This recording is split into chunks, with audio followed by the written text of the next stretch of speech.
बिस्मिल्लाहिर्रहमानिर्रहीम अस्सलाम वालेकुम। सऊदी इन्फो यूट्यूब चैनल में आपको खुशामदीद कहते हैं। आज का सवाल है कि मेरा अकामा 1 महीना बाकी है, क्या मेरी छुट्टी लग सकती है? और इसी सवाल के साथ दूसरा जो सवाल है वो पासपोर्ट के हवाले से है। मेरा अकामा 1 महीना बाकी है, क्या मैं 1 महीना छुट्टी लगवा सकता हूँ? अब ये सवाल दोनों सेम है लेकिन रूल दोनों के मुख्तलिफ हैं। सबसे पहले हम बात करेंगे पासपोर्ट की। अगर आपने छुट्टी जाना है, आपने खुरूज ओहदा लगवाना है अपना, तो उसके लिए ज़रूरी है कि आपका पासपोर्ट 6 महीने वैलिड हो। अगर 6 महीने से कम वैलिड होगा आपका पासपोर्ट तो आपके पासपोर्ट पर छुट्टी नहीं लगेगी, खुरूज ओहदा नहीं लगेगा as per Saudi law. Saudi Arabia में आप मौजूद हैं और आप अपनी छुट्टी जाना चाहते हैं तो ज़रूरी है कि आपके पास जो आपका पासपोर्ट है वो कम से कम 6 महीने बाकी हो। हाँ, जो सऊदी शहरी हैं अगर वो अपने मुल्क से बाहर किसी मुल्क और जाते हैं तो उनके लिए शर्त है कि वो 3 महीने उनका पासपोर्ट वैलिड हो। ऐसी सूरत में वो ट्रैवल कर सकते हैं। अब आते हैं दूसरी तरफ कि अगर आपने इमरजेंसी छुट्टी जाना है और आपके पास पासपोर्ट भी नहीं है, पासपोर्ट ख़त्म होने वाला है, 6 महीने से कम है, या कोई भी ऐसी सूरत कि आपका पासपोर्ट एक्सपायर हो चुका है, तो ऐसी सूरत में क्या होगा?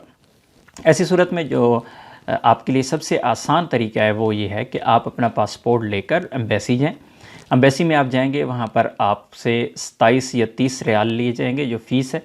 वो रियाल लेके उसी पासपोर्ट के ऊपर एक स्टैंप लगा दी जाएगी जो कि आपकी स्टैंप 1 साल तक वैलिड रहेगी। वो पासपोर्ट आपका 1 साल तक वैलिड रहेगा। उस दौरान आप अपना नया पासपोर्ट बना सकते हैं। हाँ, ये ज़रूर है कि आपने पासपोर्ट की नकल मालूमात करवानी है, चाहे आपने स्टैंप लगवाई है उस पर 1 साल बढ़ाया है या फिर नया आपने पासपोर्ट बनाया है। ऐसी सूरत में आपको नकल मालूमात करवाना ज़रूरी होता है और आपकी नकल मालूमात आप ख़ुद नहीं बल्कि आपकी कफ़ील या कंपनी ही करवा सकते हैं। अब दूसरे सवाल की जानिब आते हैं अकामा के हवाले से कि अकामा आपका बाकी है 1 महीना और आप छुट्टी जाना चाहते हैं तो ऐसी सूरत में क्या होगा? ऐसी सूरत में आपके अकामे के लिए जो लेबर लॉ कहता है उसके मुताबिक जितना आपका अकामा बाकी है उतने दिन आपकी छुट्टी लग सकती है।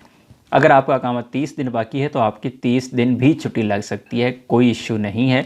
इसके लिए कोई लिमिट नहीं है अकामे की। हाँ, एहतियाती तौर पर कंपनी या कफ़ील आपकी छुट्टी कम लगा देते हैं कि ऐसा ना हो कि आपका अकामे के आखिरी दिन हो, छुट्टी का भी आखिरी दिन हो, किसी भी वजह से ट्रैवल नहीं कर पाते।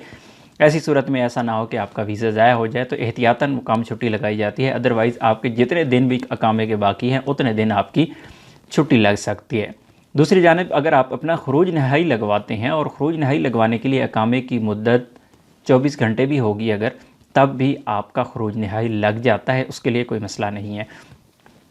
खरूज नहाई आपका लग गया, लगने के बाद चाहे आपका अकामा एक्सपायर हो गया, आपको 60 दिन मज़ीद मिल जाते हैं। यानी आपका जो अकामा है जिस दिन एक्सपायर हो रहा है उससे 2-4 दिन पहले अगर आपने अपना खरूज नहाई लगवा लिया तो उसके बाद जिस दिन आपका खरूज नहाई लगा उस दिन से लेकर मज़ीद 60 दिन तक आप सऊदी अरेबिया के अंदर स्टे कर सकते हैं। चाहे आपका अकामा एक्सपायर हो जाए, कोई इशू नहीं है, आपके 60 दिन अलहदा से आपको मिल जाते हैं। उम्मीद है आज की इन्फॉर्मेशन आपको अच्छी लगी होगी। इस बारे में अगर आपका मज़ीद कोई सवाल है या फिर आप किसी भी किस्म का कोई एक्सपीरियंस शेयर करना चाहते हैं तो आप कमेंट में ज़रूर लिखिएगा। मिलते हैं एक और नई वीडियो के साथ, तब तक के लिए इजाज़त दीजिए। अल्लाह हाफ़िज़।